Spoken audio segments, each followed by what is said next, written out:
bonsoir et bienvenue à ce nouveau numéro de Questions d'État, votre magazine d'actualité que vous suivez toutes les semaines, qui traite des questions nationales essentiellement, des questions donc, qui concernent la République démocratique du Congo. Ce soir, nous allons parler de plusieurs sujets d'actualité. Il faut dire qu'elle est plutôt riche ces derniers jours. On va parler de la suite du processus électoral en bonne place au cours de cette émission avec la publication récente du calendrier de la période allant de 2013 à 2016. Nous allons parler de la révision constitutionnelle, puisque vous avez certainement suivi un projet de loi en ce moment en étude à l'Assemblée nationale, même si les députés sont allés en vacances depuis hier. Nous allons parler également de l'après 2016, puisque justement ce calendrier concerne aussi les élections générales, ça veut dire la présidentielle et les législatives de 2016. Comment ça se présente du côté de la majorité présidentielle? Pour en parler ce soir, nous allons recevoir quelqu'un qui n'est plus à présenter. Il s'agit de Ala André Atundou, qui est chargé de communication de l'Alliance de la majorité présidentielle, AMP. C'est un plaisir de vous recevoir. Bonsoir. Bonsoir, madame. Vous allez bien? Je me porte bien. Et comment se porte l'AMP, votre plateforme politique? Normalement. Normalement. C'est-à-dire que nous vivons dans la discipline républicaine, nous vivons dans le souci de remplir le contrat que nous avons eu de la part du peuple congolais, diriger le pays, le gérer au mieux des intérêts bien compris de la République et de ses populations. Je dirais comment va son autorité morale. Est-ce que vous avez de ces nouvelles? Le président se porte très bien. Dans son intégralité. Ah oui, tout à fait, il se porte bien, il se porte à merveille, moralement, physiquement, bien. Alors, pour vous rassurer, comme disent les Anglais, pas de nouvelles, bonnes nouvelles. Il était attendu le week-end dernier devant le Congrès. En fait, ça a été annoncé 3 jours avant. Surprise, c'était un peu la grosse surprise, puisqu'à quelques minutes de l'ouverture de la session, l'ordre du jour a plus ou moins changé. Moi, je n'ai pas été surpris, parce que j'ai suivi l'honorable président de l'Assemblée, qui avait dit que le Congrès était un congrès ordinaire. Destiné... Pourquoi cette annonce 3 jours avant? Ça veut dire que on ne sait pas un peu... Non, il faut éviter les spéculations. Le Congrès avait pour objet de désigner les 3 membres du Parlement. Pourquoi cette annonce de l'allocution du chef de l'État 3 jours avant, devant le Congrès? Moi, je n'ai pas entendu ça. Ça a été annoncé par voie officielle sur les ondes. C'était pas un secret. À quelques minutes même, on a annoncé dans la salle, pour ceux qui ont suivi le direct, que le chef de l'État allait faire prononcer. Ça doit être une émotion de journaliste, parce que moi je m'attendais à ce qu'il ne parle pas. Un problème de protocole. Je sais pas. Excès de zèle, peut-être. De la part de qui? Ah mais je sais pas. Je sais pas. Mais en tout cas, le Congrès avait pour objet la désignation des 3 membres du Conseil constitutionnel, n'est-ce pas? Et il n'était pas prévu que le président parle à cette occasion. On a l'impression que le flou a un peu entretenu, ou peut-être même pas maîtrisé. Le chef de l'État le flou est provoqué reste dans son silence, et les membres de la majorité ne savent pas vraiment à quoi s'attendre. Le flou est provoqué par ceux qui pensent qu'il faut pêcher dans l'eau trouble. Mais sinon, dans l'esprit de la majorité, tout est clair. Tout va bien. Il y a une autorité morale, il y a un chef d'État, et donc on attend les instructions, soit en tant que membre de la famille, soit en tant que membre d'un État. Ça veut dire que quand vous vous levez le matin, vous ne savez pas vraiment à quoi vous attendre, on ne sait jamais. Comment ça? Que le président... Mais la République a des lois. La République a des lois, n'est-ce pas? Il y a des mécanismes de communication. Lorsque nous nous réveillons le matin, c'est en toute sérénité, parce que... Il faut rappeler que le chef de l'État n'a pas de porte-parole, donc... C'est pas handicapant pour la marche de la République, non. Parce que chaque ministre est un porte-parole ès-qualité. Du chef de l'État. Oui, enfin de ses activités, de l'État. Ok, alors on est à l'heure de la suite du processus électoral. On a suivi la publication récente du calendrier par l'abbé Apollinaire Malmalou. Comment ça se prépare du côté de la majorité présidentielle? En toute sérénité, parce que d'abord, au niveau du gouvernement, qui fait partie de la majorité, qui est de la majorité, nous avons présenté ces 3 projets de loi plus un quatrième, les 4 projets de loi. C'est toujours en rapport avec les élections prochaines. Et chaque parti doit se préparer. Figurez-vous que ces élections intéressent à peu près, il faut avoir à peu près 17 000 ou 19 000 candidats.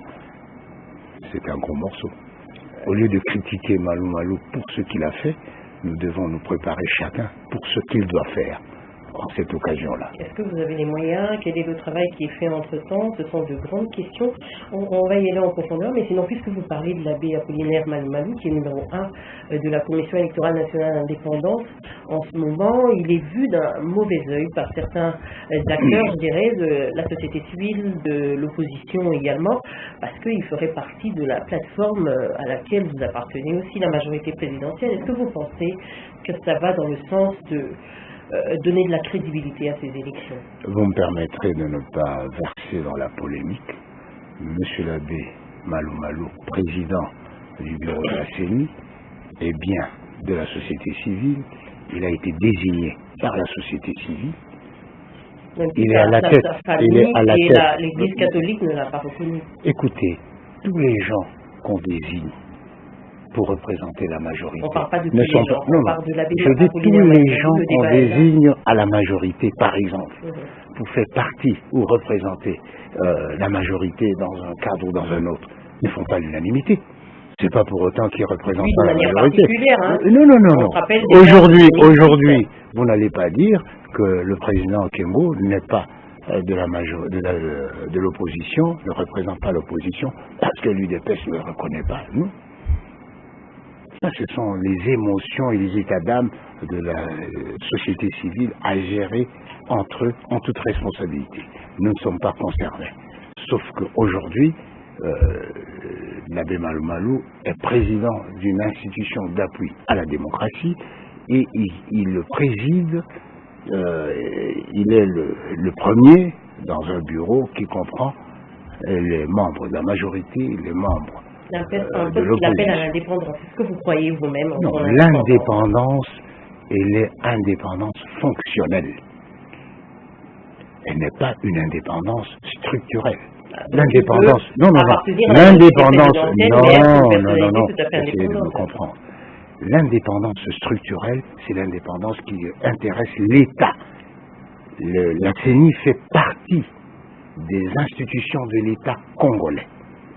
Le fonctionnement de la CENI est indépendante parce qu'elle ne reçoit pas des instructions du gouvernement. Comme le gouvernement est indépendant parce qu'il ne reçoit pas des instructions de la CENI, même en ce qui concerne les préparatifs des élections, etc. Donc l'indépendance, elle est fonctionnelle. L'unité, elle est structurelle parce que nous formons un État de droit, comme on dit, et un État unitaire.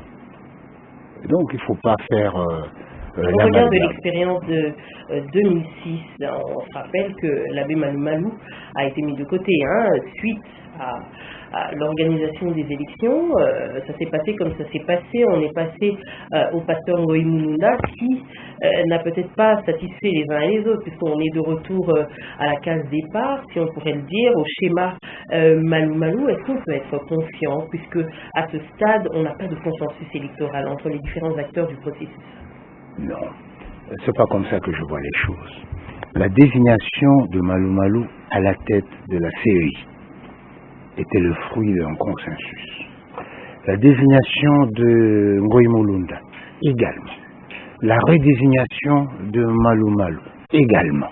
Alors, je ne vois pas. Il faut faire la part des choses entre un acte républicain et éventuellement les frustrations causées par cet acte républicain tout à fait légal. Tenir compte de ces frustrations, ça influe. Mais les frustrations ne doivent pas handicaper la bonne marche, n'est-ce pas?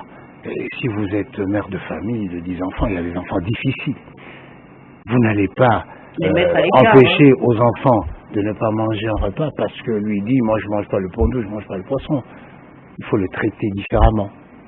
Et c'est à lui de comprendre que dans l'intérêt de la famille, il faut que les gens mangent et que lui mange avec les autres. Heureusement que vous le dites, ça veut dire que vous pensez que l'abbé Malumalu doit repenser un peu son calendrier, parce que là on est dans un schéma où il n'y a pas de... Mais pourquoi doit-il repenser son calendrier? Il a fait une proposition qui a des implications et des incidences pratiques, financières et législatives. Alors, c'est à chacun de réagir positivement, de mettre un peu à l'écart ses frustrations, ses frustrations et certaines ambitions non assouvies pour voir si... La CENI a mis par exemple en place des cadres de concertation, ça doit servir à quelque chose. Mais bien sûr. Entendre mais lorsque vous ne voulez pas, lorsque vous ne voulez pas vous joindre au cadre de concertation que peut faire la CENI. Chaque fois que Malumalu appelle les gens, il y a des gens qui disent bon voilà, nous ne le reconnaissons pas. Que ça ne sert à rien, ça veut dire émettre des observations. Comment ça ne sert à rien? Le dialogue républicain est inhérent au bon fonctionnement des institutions de la République. Mais il ne faudrait pas que les recommandations soient rangées dans les tiroirs. Ça n'encourage pas. Mais comment? Comment? C'est Malumalu qui a les recommandations, qui doit les exécuter d'après sa conscience des fonctions et des responsabilités. Beaucoup d'observateurs défient de toutes ces recommandations, de toutes ces observations. Vous savez, lorsque vous dirigez une institution, un ministère, un État, vous avez toute une série de gens qui vous donnent des conseils. Mais les conseils, ce sont des approches en fonction d'un point de vue. Mais en tant que responsable numéro 1, vous avez une vision globale. Et c'est en fonction de cette vision globale que vous prenez une décision. Pas nécessairement parce que la société civile a dit ceci, parce que la majorité a dit cela, parce que l'opposition a dit ceci. Mais c'est en fonction de la gouvernance du pays que vous prenez une décision en connaissance de cause, c'est-à-dire en ayant eu connaissance du point de vue de chacun, en prenant en compte les conséquences de ce point de vue, et vous prenez alors une décision qualifiée d'idoine et de bonne gouvernance. La majorité présidentielle aujourd'hui est tout à fait, à 100%, je devrais le dire, d'accord avec ce calendrier 2013-2016. Mais quelles sont vos observations après avoir étudié tous les pans de ce processus électoral? Vous dites que nous sommes 100% d'accord, vous dites que... Je parle de la majorité présidentielle, mais je parle de votre avis aussi. Quelles sont vos observations par rapport à ce qui est appréhendé, notamment dans le découpage de ces élections? Moi, je voudrais d'abord lever quelques équivoques. Parce qu'on a comme l'impression, on voudrait donner l'impression quand vous dites vous pensez à qui? À la classe politique, de façon générale, majorité, opposition, société civile et même l'élite politico-sociale, l'élite intellectuelle. Une élection dans un pays est toujours l'occasion d'un contentieux. Le contentieux fait partie... Ça ne devrait pas être une excuse. Non, je vous explique. Le contentieux fait partie des élections. Parce que l'organisation d'une élection vous amène à lever des options, à prendre votre responsabilité en fonction d'un certain nombre de paramètres. Ce qui est de nature à ne pas satisfaire beaucoup de gens. Et les étudiants en droit le savent, qu'il y a un chapitre important dans l'étude de droit, c'est le contentieux électoral. Mais le problème, c'est que le schéma est un peu mis à l'avantage de la majorité présidentielle. Non, pas du tout. Non. Ici, hein. Oui, mais c'est pourquoi je dis, ce on doit être responsable. On dit que les élections de 2011 étaient organisées en faveur de la majorité. On dit que la majorité a triché. On dit que cette assemblée n'est pas légitime. Et pourtant, on se retrouve dans les assemblées, on participe aux activités de l'assemblée, on prend des initiatives. Alors, ce on-là a-t-il raison de rechercher le retranchement politique alors que la vie de la nation exige une synergie de tous? La démocratie a une rationalité. Ce que celui qui a gagné doit diriger, c'est-à-dire vouloir, il a le mandat de vouloir et de faire au nom de tous, et celui qui n'a pas gagné doit attendre son tour en disant si c'était moi, j'allais faire ça. Si c'était moi, j'allais faire ça. Chacun doit remplir son rôle. Suivi, tout le monde a parlé de crise de légitimité post-électorale. On en a parlé notamment lors des concertations nationales. Ça veut dire que la question était quand même à l'ordre du jour. Les contentieux, ça existe, mais à un certain niveau. Il faudrait que les élections soient plus ou moins crédibles, mais pratiquement tout le monde d'accord. Il n'y a pas de crise de légitimité. Il y a des frustrations électorales indigestes. Ça, je conçois. Que quelqu'un qui pensait qu'il serait président de la République, qui se retrouve n'être nulle part. Parce que si on n'est pas élu, on devient simple citoyen. C'est normal. Il y a quelqu'un qui pensait avoir autant de députés pour prendre le perchoir de l'Assemblée. Et il a eu moins pour prétendre à cela. C'est tout à fait normal. Mais ceci dit, vivons aussi normalement la démocratie.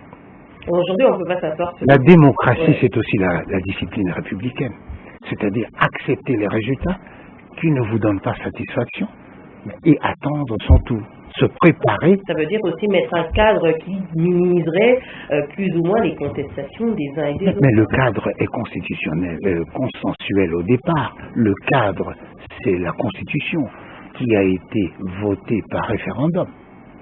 Alors, si vous n'acceptez pas ce cadre, en général, vous êtes en marge de la loi. Vous pensez que ce sont ceux qui ne sont pas légalistes, qui aujourd'hui ont des appréhensions... Il ne s'agit pas d'être légaliste, il s'agit d'être politique conséquent.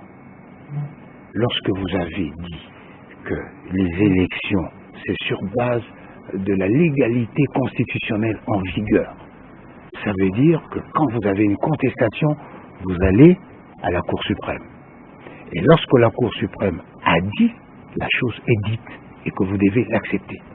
Ceux qui pensent que la Cour suprême de justice est instrumentalisée... Mais il faut bien croire qu'ils ne sont pas faits pour une démocratie consensuelle. Ils doivent être faits pour une démocratie de parti unique. C'est un peu ce qu'on vous reproche. Non, c'est ce que nous leur reprochons. Non. La pensée unique est du fait de l'opposition qui est difficile à concevoir que quelqu'un d'autre puisse penser autrement qu'eux. 2013-2016, c'est également un problème de moyens. Aujourd'hui, le président de la CENI a longuement parlé de ses projets, de son schéma déjà déposé à l'Assemblée nationale, qui devrait être entériné par le gouvernement, puisqu'on doit mettre à sa disposition un certain nombre de moyens. Jusqu'à ce jour, ce n'est pas fait. Il faut dire qu'on accuse déjà d'un certain retard. Peut-on être confiant dans la suite de ce processus? Mais l'Assemblée nationale, ce n'est pas la majorité. L'Assemblée nationale, c'est toute la nation.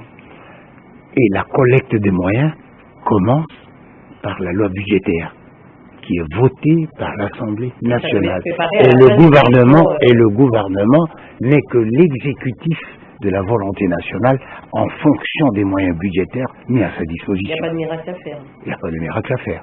Il faut prendre ses responsabilités. Il faut prendre ses responsabilités. C'est pour cela que je pense, et je l'apprécie comme tel, que le gouvernement a eu raison de faire cette proposition de loi qui demande que les élections soient segmentées et qu'au lieu de suffrage direct qui coûte cher, prendre un suffrage indirect qui coûte moins cher et qui ne touche pas, qui ne touche pas, n'est-ce pas, à la nature démocratique et républicaine de l'État.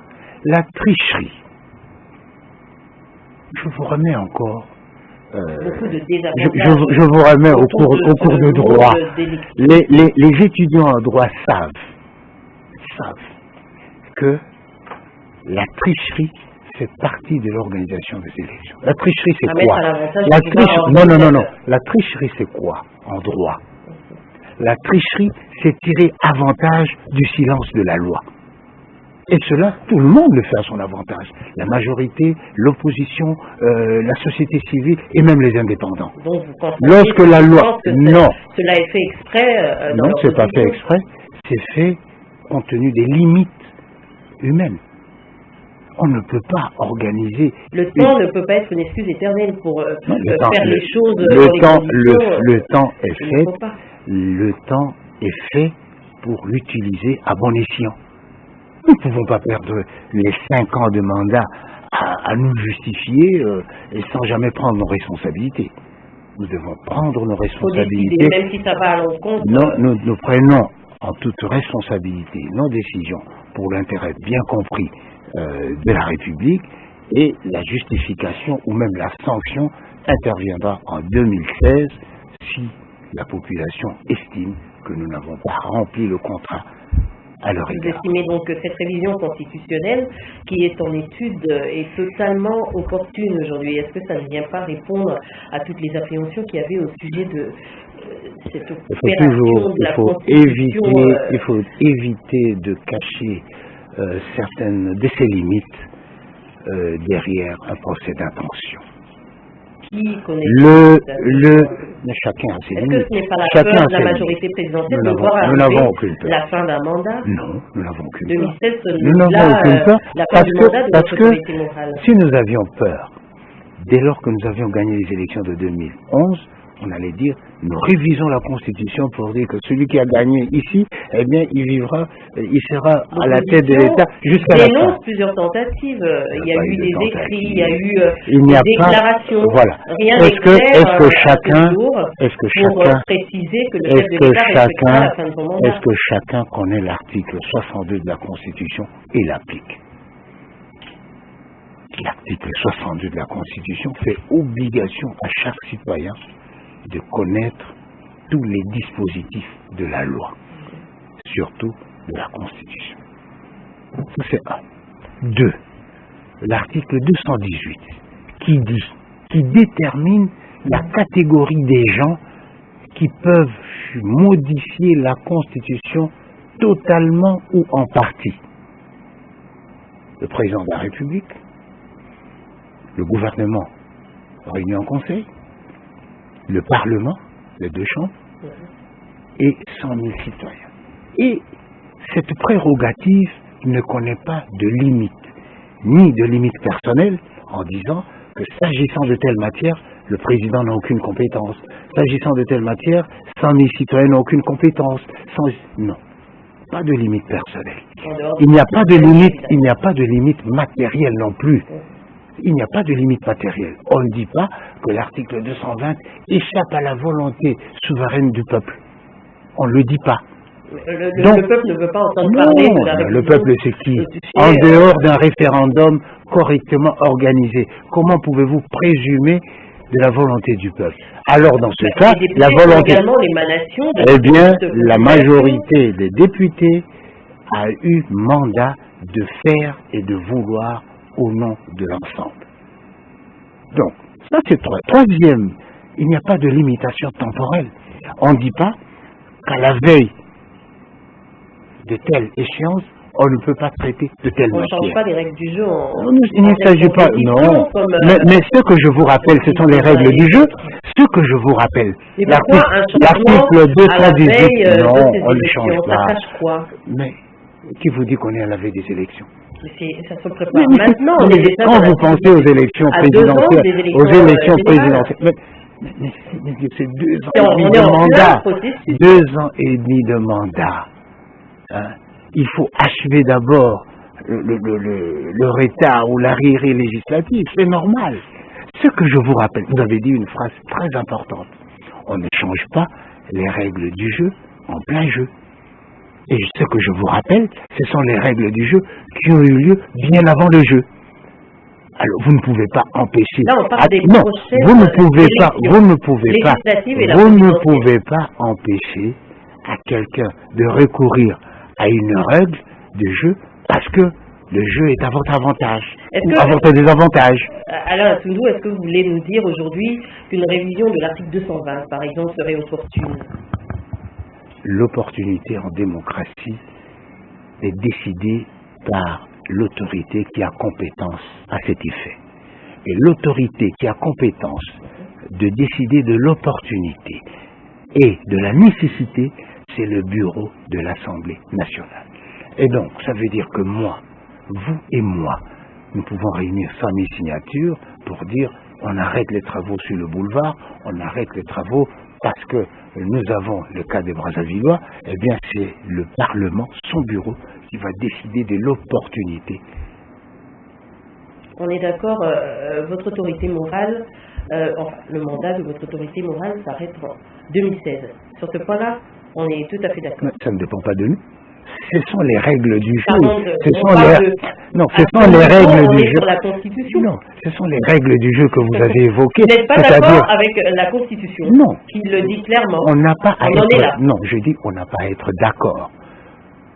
Les règles du jeu que vous avez évoquées, les règles du jeu que vous avez évoquées, c'est-à-dire la Constitution, dit ceci, ou les règles disent ceci.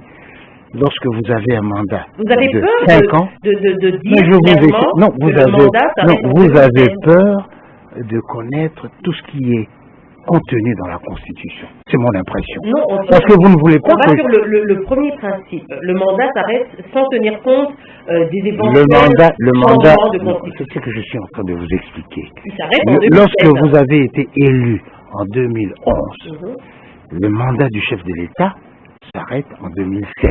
Et c'est le dernier mandat qui devrait exercer. Mais que dit la Constitution? C'est ce que la Constitution dit. Voilà, je voulais comme dirait, toute chose étant égale. Toute chose étant égale. Comment se prépare donc l'alternance? Oh, mais il faut poser la question à chaque parti, parce que l'alternance est une prérogative nationale. Chaque groupe qui peut s'organiser pour prendre le pouvoir après un autre, eh bien, participe à l'organisation. La majorité présidentielle, ça se décide quand même pas dans chaque... Pour nous, nous ne préparons pas l'alternance.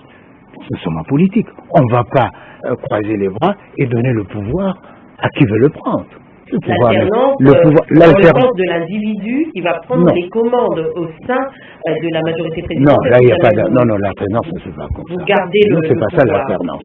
L'alternance, c'est le fait que la majorité, que quelqu'un d'autre ait la possibilité de prendre le pouvoir à la place de la majorité par des moyens démocratiques. Le changement d'acteur à la tête de la République démocratique du Congo, si vous préférez. Mais c'est un problème national. Nous disons, eh bien, pour la majorité, si nous devons nous représenter, voilà, nous allons faire ceci. L'opposition doit se dire, nous faisons ceci, nous faisons cela. Eh bien, ce n'est pas sur un plateau de télévision que nous allons révéler. Pourquoi pas non. Aujourd'hui, on aimerait bien savoir est-ce qu'il y a d'autres. Moi, je suis d'accord avec vous. Pouvez-vous introduire ou proposer? Je ne suis pas là pour ça, c'est pas mon... Non, vous êtes citoyen. Réunissez 100 000 signatures et proposez à l'Assemblée qu'on ait des primaires. Est-ce qu'il y a un article de la Constitution qui parle de dauphin? Tout n'est pas repris dans la Constitution. Je n'en vois pas. Tout n'est pas repris mot sur mot. Non, l'esprit de la Constitution. Non. La Constitution prend l'essentiel, n'est-ce pas? L'esprit et la lettre. C'est ça la Constitution. Eh bien, le dauphin ne fait pas partie de l'esprit et de la lettre de la Constitution. Dans les travaux préparatoires, nulle part il a été fait mention de l'existence d'un dauphin. Alors, pourquoi voulez-vous que nous puissions inventer un concept et une pratique? C'est un sujet assez délicat aussi. Hein. Non, pourquoi délicat? Pourquoi délicat? Difficile de penser à la fête 2016 sans Joseph Kabila. Personne ne peut en parler. Moi, je voudrais que les gens qui ont une pensée puissent assumer leur pensée. Ne pensez pas à la place des autres. Vous, chacun, voudrait penser à la place de Kabila. Il faut soigner la pathologie sociale de suspicion par addiction. Alors, nous avons parlé de cohésion nationale. On a attendu, depuis ça va faire 8 mois qu'on attend ce gouvernement de cohésion nationale. Avant que nous puissions en parler en long et en large, je vais proposer aux téléspectateurs de suivre le petit résumé que l'on a fait à ce propos, un petit rappel par rapport à l'annonce du chef de l'État. C'était l'année dernière, il y a quelques mois. À tout de suite.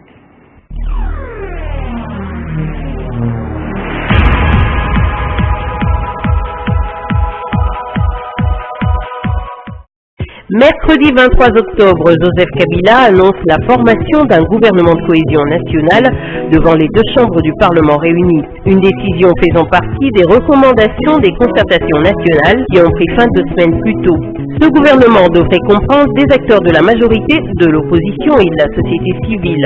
Le président de la République a par ailleurs précisé qu'un comité dirigé par les présidents de l'Assemblée nationale et du Sénat serait chargé d'assurer le suivi de tout le train de mesures issues des concertations nationales. Une annonce chaudement applaudie, tant par ceux qui rêvent tout simplement d'une vraie cohésion entre différentes forces actives que par ceux qui souhaitent vivement voir tomber la tête de Matata Ponyo ou espèrent se trouver une place au soleil dans la prochaine équipe.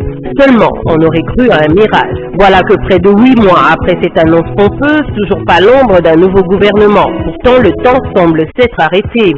Même si l'équipe Matata n'est pas d'emblée démissionnaire, les membres de l'exécutif central en voyage sont rappelés.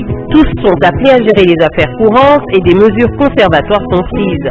De l'autre côté, les états-majors des partis politiques, tant de la majorité présidentielle que de l'opposition, dite républicaine, mais aussi ceux de la société civile, s'activent, voire s'excitent et multiplient concertations et déclarations. C'est clair, tous veulent une part de gâteau, même si la formule ne les enchante pas. La tension monte, la rumeur aussi, mais rien ne semble bousculer l'homme de Kingakati qui reste insensible aux ultimatums des uns et des autres.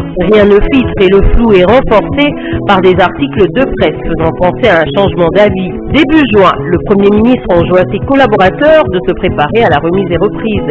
Quoi de mieux pour raviver la polémique, surtout que l'on est à quelques jours de la fin de la session parlementaire de mars qui aurait servi à entériner le nouveau gouvernement. Le suspense enfle et certains anticipent déjà en prophétisant pour l'annonce du gouvernement de cohésion nationale à la date historique du 30 juin et à la convocation d'une session parlementaire extraordinaire. Alors à la question quand s'ajoute le qui pour le nouveau chef du gouvernement et ses collaborateurs, assistera-t-on à un gouvernement Matata 2 ou non? L'opposition dite républicaine et la société civile auront-elles gain de cause? Wait and see.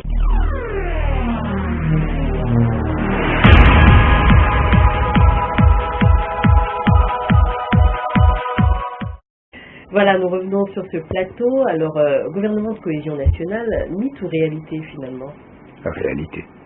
Ça veut dire?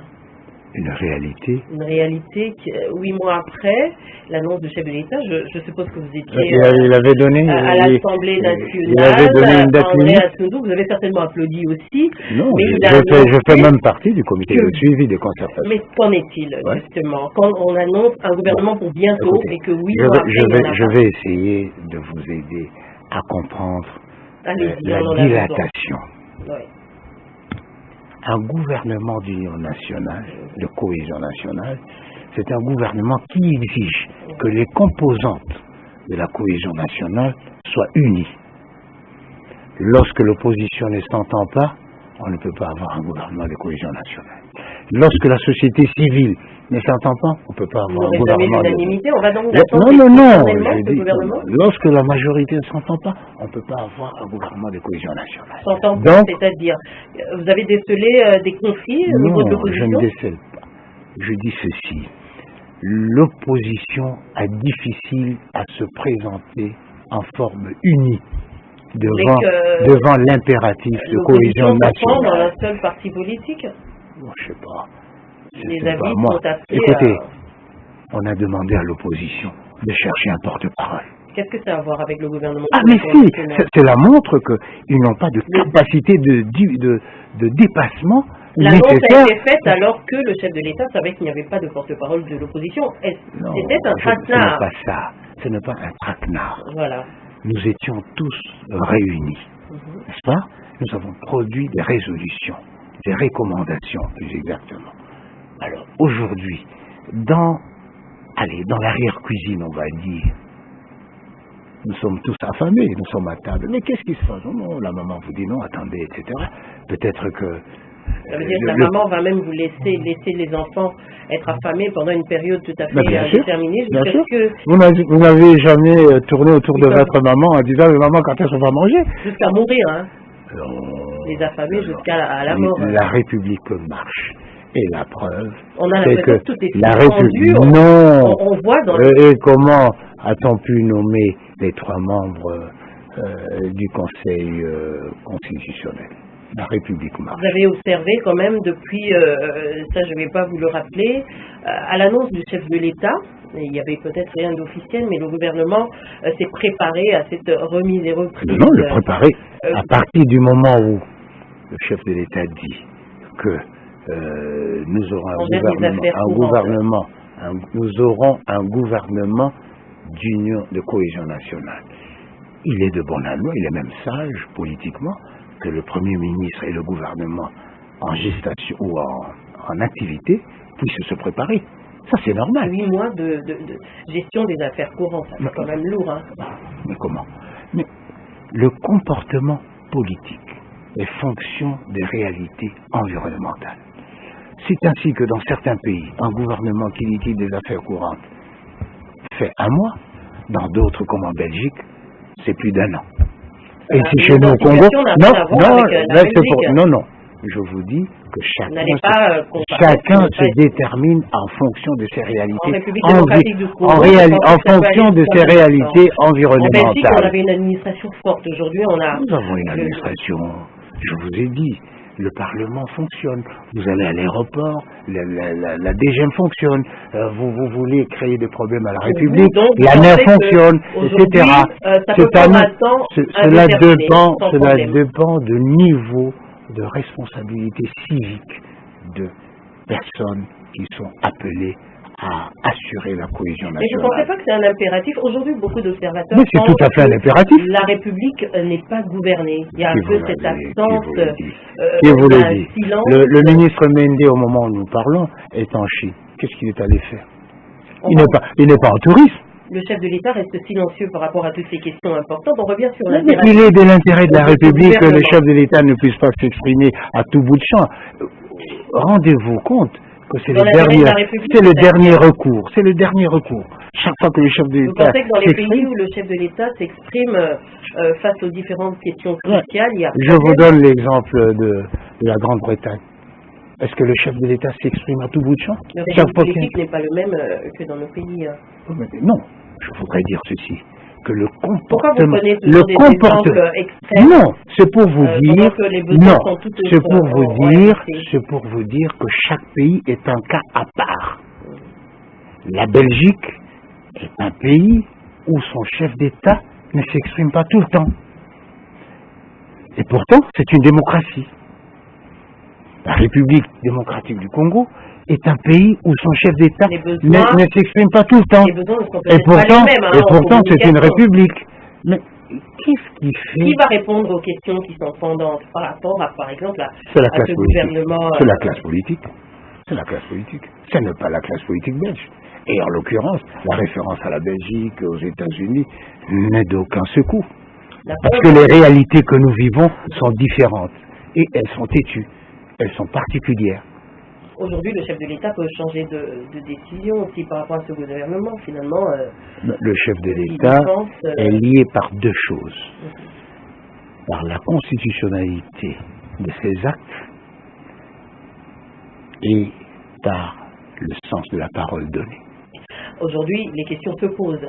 Va-t-on assister à Matata 2? Va-t-on assister à notre gouvernement, à notre Premier ministre? Mais du côté de la majorité présidentielle dont je parle, puisque vous ne pouvez pas parler au nom de l'opposition ici sur mon plateau de télévision, c'est un peu la bagarre de ce côté-là. Est-ce que ça ne serait pas un problème de choix? Ce n'est pas mon impression.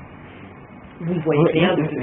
Non, c'est pas mon impression. Pourquoi? Tout en blanc, même là où c'est noir. Pourquoi? Parce que la majorité présidentielle est une organisation.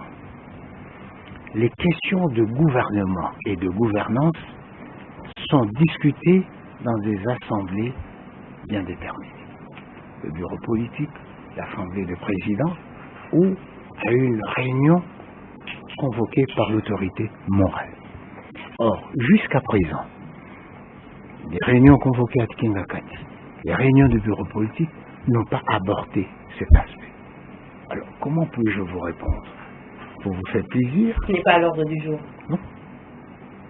Ça veut dire que le gouvernement de cohésion nationale va encore se faire attendre. Mais suivez le comportement. Vous-même, vous avez dit, le Premier ministre s'est mis en position, disons, à tirer les conséquences de l'annonce du chef de l'État. Il dit nous liquidons les affaires courantes. Donc qu'est-ce que ça veut dire? Ça veut dire qu'il se prépare quelque chose. Vous ne pensez pas que c'est un problème de choix d'acteur? Le problème de choix, le choix est toujours un problème crucial. Parce que les personnes, allez, l'évangile, beaucoup sont appelés, peu sont élus.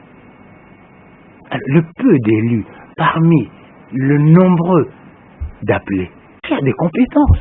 Vous pensez que dans la majorité présidentielle, de concessions à faire, non, vous pensez que dans la majorité, non, vous pensez que dans la classe politique, dans tous les sens, non, dans la classe politique congolaise, il n'y a que Matata qui peut être Premier ministre.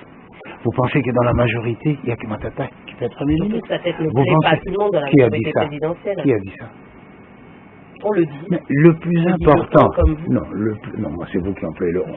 Le plus important, c'est qu'il remplisse son contrat vis-à-vis de la majorité présidentielle. Et alors, la majorité présidentielle, sous la houlette de l'autorité morale, va dire, eh bien, Matata continue ou ne continue pas. Quel message, s'il continue, ça va donner. S'il ne continue pas, quel message? On n'en est pas encore à ce niveau-là, en tout cas au niveau... On a le temps. Oh, mais c'est le roi Hassan II qui avait dit que la politique, c'était comme l'agriculture. Si vous voulez cueillir les fruits, il faut bien les préparer. Okay. Donc, on a le temps. On n'a pas le temps. André... On se prépare à bon escient. Bientôt, pour vous, ça peut être combien de temps? Moi, par exemple, si je dois faire du sport, je me réveille à 5 heures. Le jour où je ne le fais pas, je me dis, bon, la messe est à 7 heures, je me réveille à 6 heures. Ça veut dire tôt quand même. Alors, on a suivi la rencontre du chef de l'État récemment avec les chefs des missions diplomatiques. Le ton a été dur, il faudrait le dire. On a beaucoup parlé ingérence, alors que la plupart de ces pays sont nos partenaires dans différents processus, notamment électoraux. Est-ce que le ton était-il bon? Le ton n'était pas dur. Un ton dur, c'est celui qui dit les choses brutalement et de façon brute. Le ton était ferme, c'est-à-dire celui qui rappelle les principes qui fondent et structurent les relations. Qu'est-ce qui s'est passé? Pensez-vous qu'il y a vraiment ingérence? Mais le chef de l'État, d'après la Constitution, c'est le garant du bon fonctionnement de la République. Et donc, en dernière analyse, ce ne sont pas des menaces. Partenaires? Non, ce ne sont pas des menaces. Ce ne sont pas des menaces. Nous leur rappelons qu'il y a une limite. Le chef de l'État a dit qu'il accepte tous les conseils, mais la décision lui appartient. Vous savez, il y a un philosophe qui a dit qu'avant de prendre une décision, il faut toujours écouter l'avis des gens.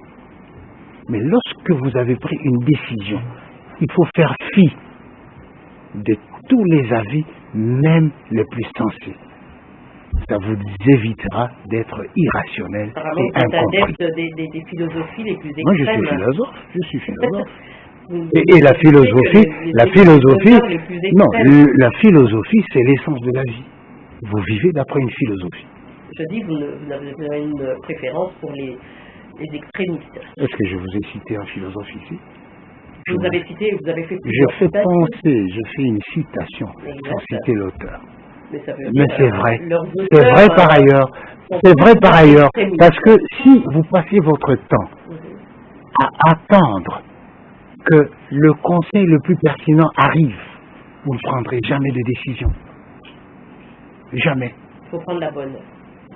La bonne, ça dépend de votre conscience et de ce que vous pensez être le bon moment. Vous pensez qu'il n'y aura peut-être pas de conséquences sur le plan diplomatique? Vous êtes dans... Il y a toujours... Non, le président a parlé pour qu'il y ait des conséquences sur le plan diplomatique. Un autre avantage? Dans l'intérêt bien compris de notre pays. Alors, qu'est-ce que vous pouvez dire au regard des différents... au regard des derniers événements qu'il y a eu à la frontière entre le Rwanda et la RDC, cet échange de tirs entre les deux armées, est-ce que ça ne cache pas quelque chose à nouveau? Non, ça montre d'abord que notre armée est à point. Elle est prête à répliquer à tout. Donc elle est vigilante. Ça doit nous rassurer. Le porte-parole du gouvernement a parlé de provocation du Rwanda. Oui, oui, une provocation du Rwanda à laquelle nous avons donné une réplique valable. Et ça doit nous rassurer. Ça ne vous rassure pas? C'est vous qui le dites. Non, quand quelqu'un nous provoque et que nous répliquons, ça ne vous rassure pas? Ça signifie au moins que vous êtes protégé. Ça devrait tenir dans la durée. Mais ça tient, puisque notre armée est en train de monter en puissance. Je crois que le Rwanda a commis une erreur stratégique. Il pensait que l'armée, aujourd'hui, c'est l'armée qu'il a connue et pratiquée il y a 5-6 ans. Aujourd'hui, la RDC peut se rassurer d'être au point sur le plan militaire. Nous sommes en train d'être de plus en plus au point que personne ne peut se permettre de faire une balade de santé comme il y a quelque temps. Merci beaucoup André Alain Tundou. Je rappelle, vous êtes chargé de la communication au sein de l'Alliance de la majorité présidentielle. Quelles seraient vos conclusions ce soir à l'encontre de tous ceux qui vous ont suivi? Ma conclusion est que nous devons respecter les règles du jeu, la Constitution, dans tout son contenu, que ça plaise et que ça ne plaise pas.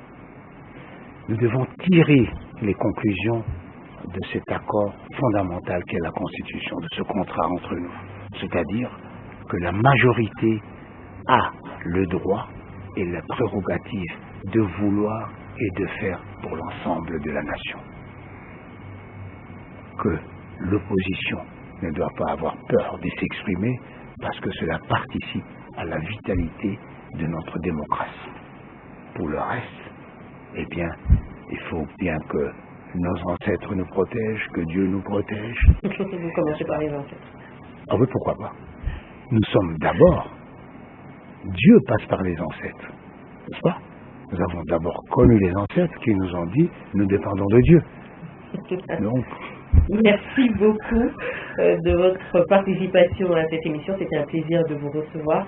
Mesdames, Messieurs, merci de votre attention accordée à ce numéro de Questions d'État. Je vous retrouve très bientôt avec un ou une nouvelle invitée. Excellente soirée chez vous. Ça dépendra évidemment de l'heure à laquelle vous nous aurez suivis. À très bientôt.